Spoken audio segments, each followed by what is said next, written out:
Oloroso. Oloroso. Oloroso? Oh, that might be it. Welcome back to another episode of PA Whiskey Guys. I'm Chris. I'm Jesse. And Johnny here. And what was that again? Oloroso. Oh, that's what we're drinking tonight. Oloroso sherry cask. Ooh, boy, from ASW Fiddler Encore. What's the ASW? Did I mess that up? ASW Distillery. Oh, okay. Oh, Atlanta, Georgia. Yep, from Atlanta, Georgia. All right. So it's ASW Distilling, and it's their Fiddler Encore. Sherry cask finish. Yep.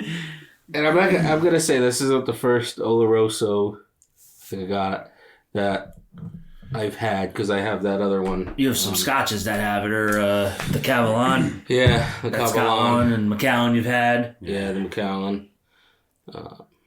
But I'm excited for these because I like the I like the sherry casks. I've had a few, and then that Virginia one that I the Conviction, right?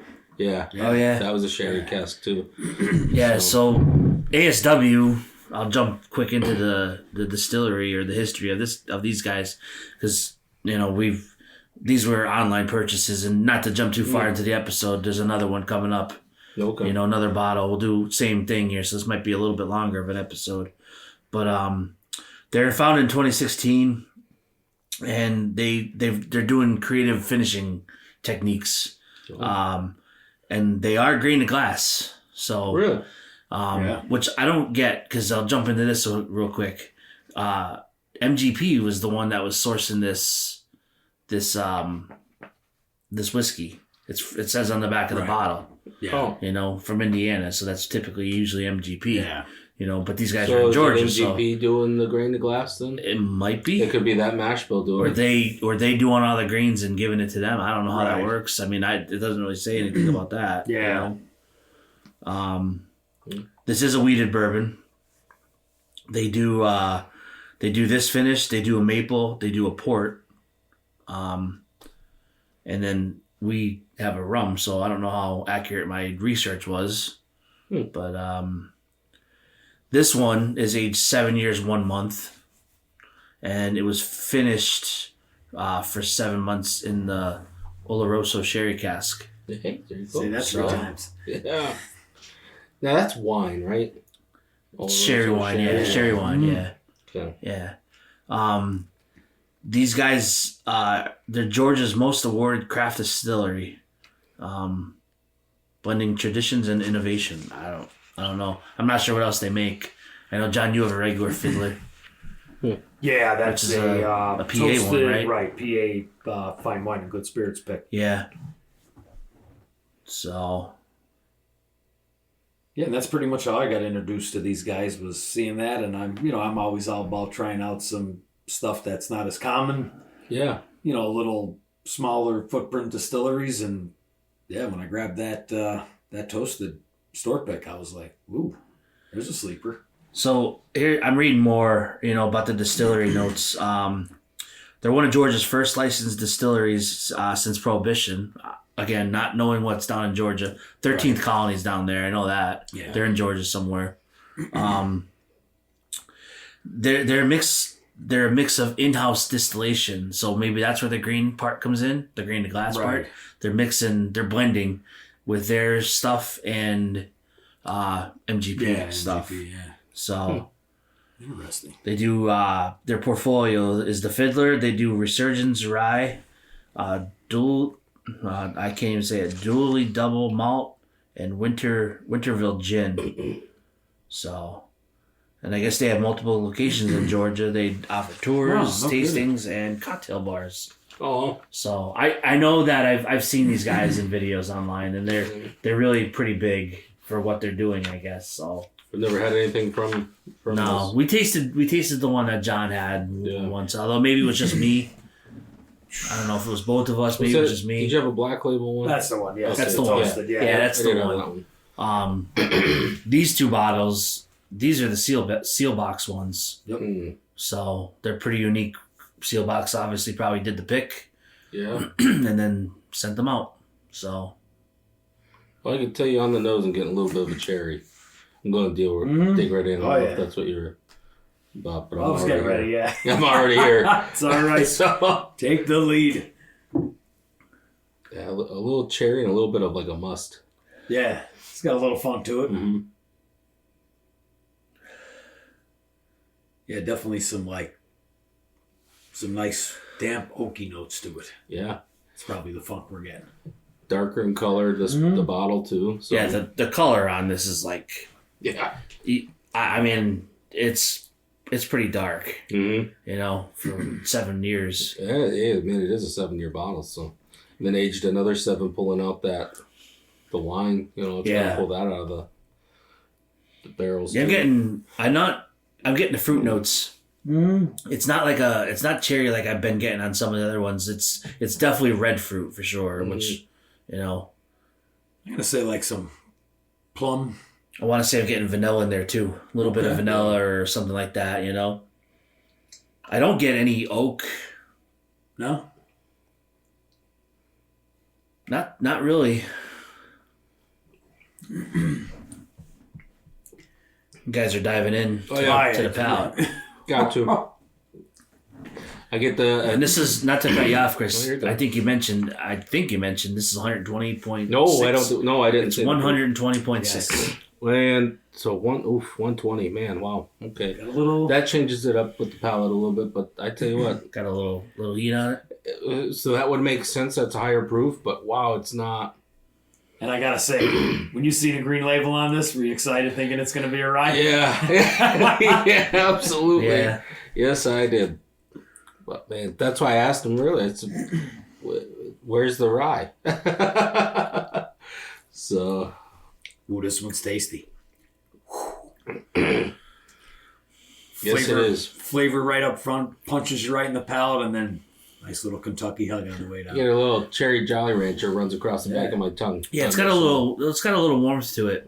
For me, it's definitely flavorful though. You gotta still getting that red fruit in there, and it's a chewy bourbon too. I mean, it just sits on your palate after a few seconds.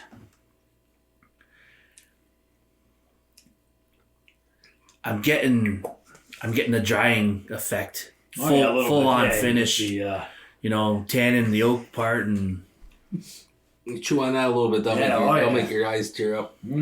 I get a lot of what you were saying, the dark fruit. I get that after chewing on it a little bit. You get that fruity. I'm getting more of the oak now on the nose. Right, it's coming out for me now, probably because I tasted it, and I mean, not for nothing, it opened up the old nostrils a little bit. Yeah, I cleaned it up. Oh yeah. This is a nice. It's a nice winter warmer, right? I think we got going. It's got it. Yeah, that's a good way of putting that. Yeah. It's got a long finish. Yeah, it does. It's still tingling on the sides of my cheeks and stuff. Sides of my tongue and my cheeks. Yeah, that's heavy. That's a thick, right? Tacky finish on that. That's. You guys, I'm reading the notes that I have in front of me. Without reading it, it was in my head, and I didn't know how to describe it. And I was gonna say I was on a recent trip to the Finger Lakes, so up in wine country, and I had a couple. I like dry wines in general. White, red doesn't really matter sometimes. More red in the wintertime when it's colder out. But there's a couple of wines that I tried, and I don't even want to say to pronounce it. It started with a Z. It's like a different blend there that they had, Zieglet or something like that. Okay. I don't know how you pronounce it, but it's something like that. But it's from a winery that I've been to before, but I never had that style. And this whiskey bourbon on the palate reminds me of that wine, and it was really like jammy. Oh, okay, yeah. And that's one of the tasting notes, and it really does. I'm not gonna. I think it's forcing me because I read it, but it's almost raspberry, and I kind of get more raspberry than cherry. Yeah. It's a little bit sweeter and not as tart as a cherry. Right, it's a little more. And that's the flavor I'm getting. You know, I can agree. So, but I agree with that, especially when you say the jam part. it's definitely got the jam part. Yeah. You know, and I was getting that quite a bit, and I haven't had wine up in the Finger Lakes in probably over a year. You know, from some of the places that we went to, and I think from doing these and basically training my nose and my palate, like I was pulling a lot of flavors and stuff out of the wine that I typically wouldn't get, and it made the experience for me so much better. You know, I looked like an idiot probably nosing every glass of wine I had, but I just do that anymore. It's just a habit, from doing this. I do that with regular drinks anymore. Yeah. I was sitting at the bar the other night, just nosing a Coca-Cola. I was like, why am I nosing a Coke here? The nose on this one is not typically as sweet as some of the other ones that we've had, Yeah. But again, it's not a Kentucky style bourbon, so it's different. Going back on more of a nose on that, I got more of a nutty nose on it. Right. So a little bit of the sweetness went. It was kind of that mixed nuts kind of. For 120 proof, it's not very boozy. No, not at all. No, my second sip, it's not as warm. Man, it's still fruity though. Mm-hmm. That's a tasty pour. Yes, it is. Yeah, it's not to go crazy. When I first tried it, I didn't care for it. When I first cracked the bottle, which is probably well over a month ago now. There's not much taken out of it, clearly, as you guys can see in front of us. Mm-hmm. I didn't care for it. It wasn't the first pour that other night and stuff. I had something else. I was like, I'll try it. But I like it now. It kind of reminds me of like Knob Creek 12, kind of. Ooh, I've only had that one time. I get more way back cherry kind of out of Knob, but it's the drying effect. Yeah. It's like, See, what I remember, I don't find Knob that sweet. No, it's not. It's not as sweet. And I think where you're going with that one is it's aged longer, so you're gonna get more barrel influence on the Knob 12. True. But the whole tannin, the tannic effect for this one, I'm getting that a little bit for me anyway. Mm-hmm. You could definitely taste that tannin finish. And the oak is definitely on the nose now, 100% on the nose. Yeah. Crazy, I wasn't getting that before. Opened up. It did. This one could creep up on you, I think. Cool. It goes down pretty smooth. It's not bad. Oh yeah. Yeah, it's definitely not bad.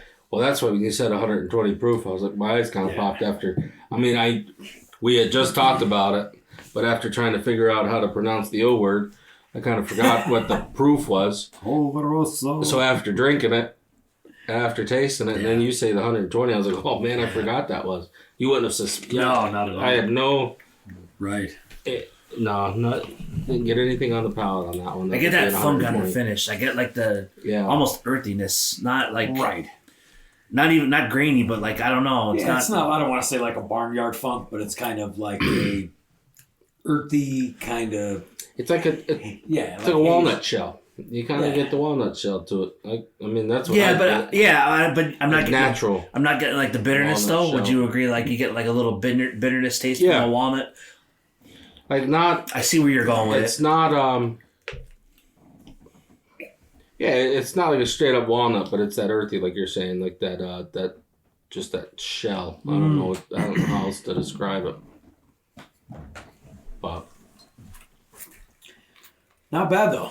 No. Definitely a nice pour.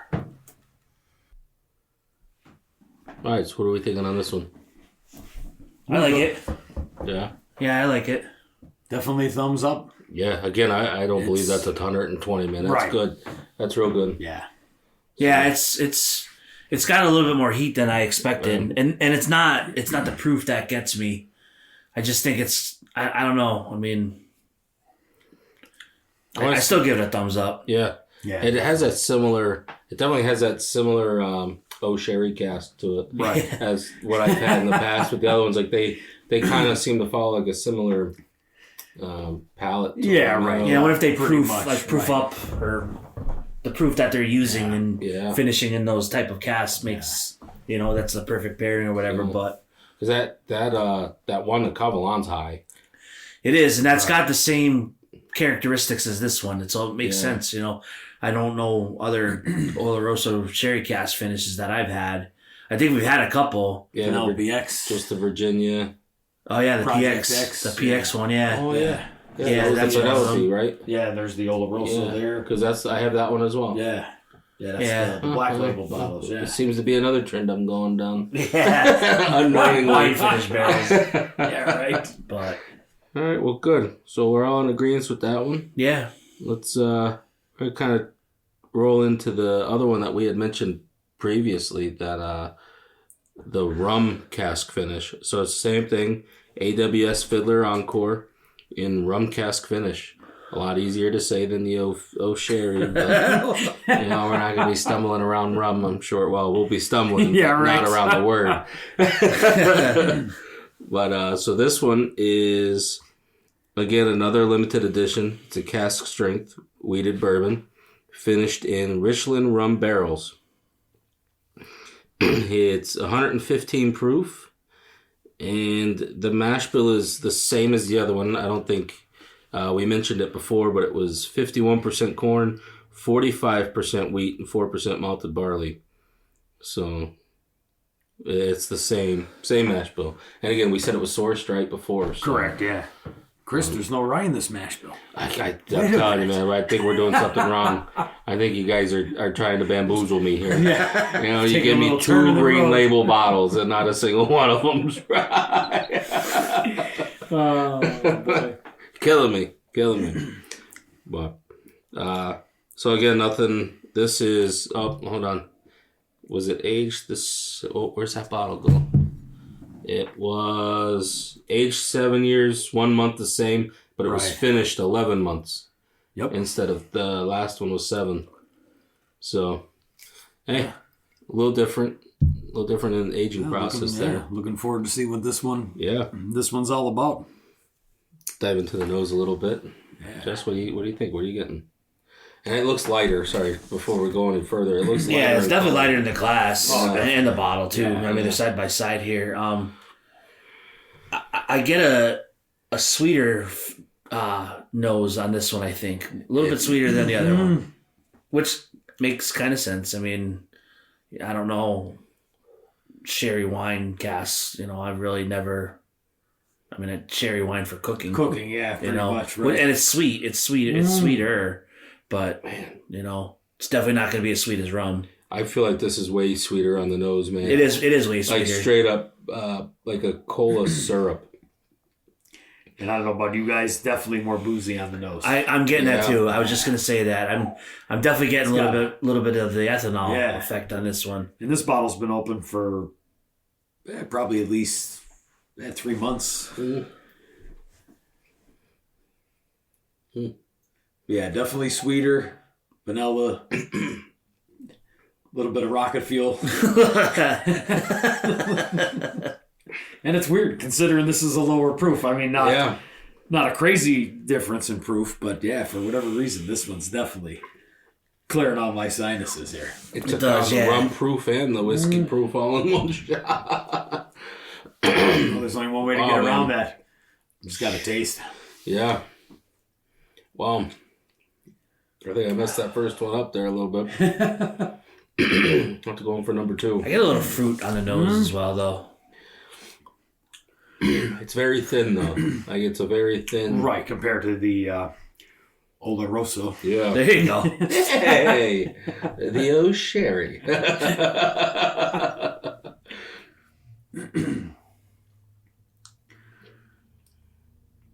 This goes down pretty nice. I mean, definitely you could tell the difference in the rum cask finish on this one. More molasses, brown sugar, Absolutely. cinnamon. Like a I'll buy the cinnamon action, yeah. Definitely buy the cinnamon part. It's not hitting the palate like the other one. It's not as it's more sweet on the palate. Right, yeah. For sure. Less oaky. Right. This one lit the back of my I threw it up there just now. Oh yeah, it hits a little bit. Yeah. I don't know if it's because it's back to back. I'm having a hard time pulling some flavors out of it on the palate. Yeah, I was burnt up on that one a little bit. And I remember when I first opened this bottle, I gotta say I wasn't very impressed. It was very boozy and ethanol, and I felt like I got the same issue on the other bottle. Okay, I got the same vibe on that. And I wasn't impressed with it. I didn't know what to expect. Right. But it didn't wow me at the same time, you know? I'm definitely getting that sweetness, like just sugar and water sweetness. Right, so nothing, it's a good way there's to not put a it. lot of flavors to it. There's no fruit for me on the palate at all. Like no fruit flavors or anything like that. Mm-mm. I'm definitely getting a little oak. I'm getting it now more than I did. A hint of maybe vanilla. Yeah, there's definitely a little vanilla going on there. And not to backtrack, I mean, the thing that I'm curious about is Richland Rum barrels. I've never heard of Richland Rum. Mm-mm. I think it's a Georgia distillery. Okay. Yeah, I think it's a distillery in Georgia. I'm pretty sure. Gotcha. I want to say I read that somewhere, honestly. Okay. Not positive, but I think I did. There's a huge, on the back of both bottles. I can't read it. I can't see it. Such fine print. There is a Richland Rum distillery in Brunswick, Georgia. There we go. So I thought I read that somewhere. Okay. But... And that is I don't want to call it unflavorful. That's not where I'm going with this, but it's a spicy sugar. Right. Which like the sugar, you're spot on with rum. Rum is usually sugary sweet. It's sweet. Like a sugar cane. Yeah, you right. know? Yeah, it's sweet. That's what I get out of that. Yeah. It's just a sugar cane. Like there's, man, that's hard pulling anything out. But that's what I get out of that. It's a sugar. It's definitely not as complex as the sherry cask. No, it's not, which is kind of surprising. Right. I don't know. It does. I don't have the drying like that other one. Kind of get that dry, that walnut we talked about. That's also the wine barrel too, though. That wine barrel will do that in a sense. You're not gonna. Wine in general will do that. So. Well, definitely different. Definitely different. I can't say I've had too many rum finished barrels. I'm trying to think. I get the wood in it too. I honestly don't know if I've definitely. I don't know if I've ever had a rum finished barrel. Man, really testing my memory here. I'm trying to think too. Man, I have Rum Cask Finish bourbons. Shit, I'm drawing a blank. Because I've had the Cavalon. Does Cavalon have one? Oh, they did a bourbon one. Never mind. Cavalon had a bourbon, barrel finished. I'm starting to get some darker fruits coming out of it now, as I'm sipping still. I feel like we did have it. No, we didn't do one. I mean, it's tasty. It's not very complex, though. Like Chris, you were saying, very sugar, cane forward, a little bit of creaminess. Yeah. And otherwise, besides the booze heat, that's about it. Yeah. It hits the palate, and then the flavor's gone. Yeah. I mean, not knocking it. I think it's good. I think it's tasty. Yeah. I'd like to. I think. I don't know if doing them back to back is the right decision for us. Right. True. And that could be. We're comparing apples to oranges here, essentially. Yeah. Oh yeah. I think on its own it stands up as a good bourbon, but compared to the other one, again, we're doing them literally back to back. Right. Mm-hmm. Yeah, it's two totally different things, and I don't want to knock it just for that. Personally, I don't want to knock it. I don't. Again, we're trying to figure out if we had Rum Cask Finish stuff. It may not be our thing. The only one I was gonna say High West might have made one, and you would have had that, but yes, maybe not. I do believe one of the High Wests, High West I have is a Rum Cask Finish, but Basil Hayden did the dark Caribbean rye. No, I don't. And that was finished in. Oh, it is. I've had that. Yeah, dark rye. Too? In Jefferson's has yes. Was it? I've had the Basil Hayden dark rye. Yes. Yeah. That's actually pretty good. And that was before they changed outstanding the in an old fashioned. Yeah. But those are the only two off the top of my head I could like you mentioned, High West totally. I missed. Yeah, I missed that one. have a High West. I have a Cab Sauv finished one. Right. Yeah. Which I didn't care for either. Yellowstone. Yes. They do have one. That's the one I've had. Okay. That's the one I was thinking of. And that's about it. Yep. That's a tough question. Yeah, for anybody listening in tonight, Yeah. besides the Fiddler Rum Cask that we're doing here now in the second part of this episode, if there's any Rum Cask Finish bourbon whiskeys that you've had, drop some names. And if you like them. And there you go. If you like them, let us know. We'll get out there and try them. So, all right, I'm going to go sideways. I got to say, I'm We'll neutral go on this sideways one. thumb on this one. I'm enjoying it, Yeah. but it's not overly exciting. No, it was it. That one used the key to get into your front door, ran in, stole your remote, and left. Right, yeah. That sherry kicked the front door in, rummaged the whole house, and then left. You know what I mean? That's the one that excited me. This one's kind of just tiptoeing in, steals the remote, and rolls. You don't. Where's my? Yeah. So This is way. like old reliable. Yeah, that's a good way of putting it. Yeah, It's like what? Old reliable. Yeah. Yep. Yeah. Simple. Yeah, it's not a flavor bomb by no means. Simple. It's good. It's good. Well, it was part of our case deal from Sealed Box. Too. Absolutely. Yeah. Nothing lost on these. Well, it's something that we can't find. You never know. I mean, there's stuff that people have bought and that don't like it. I mentioned I'm not hating on High West. No. They make awesome products. Yeah. I haven't had it in a long time, but that Cab finished one, it wasn't my thing, and it's it's just it's how it goes. And I got to say, down the road in future episodes, I would definitely like to see us review some more stuff. Oh, absolutely. Because I know Sealed Box has a ton of different offerings. Oh, they do. Yes, they do. Yeah. I know they have a wormwood finish, which looked interesting as hell. Huh. Just to try out some more of their stuff. Because I like what these guys are doing. They got that small thing, everything. I like it too. Cool. Yeah, I mean, I definitely wouldn't mind trying. And I remember the one you have. I remember us doing a little quick tasting after, and I got straight up root beer and that toast. That was crazy. Like that was crazy different. Good different, So that's part of what we run into. I mean, we're paying for these bottles. We're not getting them for free. Right. Yeah. We're not sponsored. So we're buying these bottles not knowing what we're gonna not knowing what they taste like, especially something like these, like the ones that we see on our shelves here in PA. One of us typically knows something about them. Yeah. I would assume. Yeah. It's all mainstay stuff, This I never heard of ASW till you had that one, right? Which was on the shelves here in PA, not locally for us, but they were around. Although I guess they kind of are. Yeah, because I got that bottle in South. Chambersburg, PA. Okay. Yeah. So. I don't know. I'm gonna have to go sideways. Just not bad. It's just it's a normal run of the mill. It's right alongside with you. Yeah, it doesn't have the wow factor. I'm with you guys. I'm definitely with you. Right. So good. Yeah. So again, for our first Fiddler episode, we did a duo. So good, very good. Well, for those listening, if again, spark up conversation with us. Let us know what you're thinking. Let us know what you're drinking. And I'm Chris. I'm Jesse. And Johnny here. And we'll catch you with your cork out.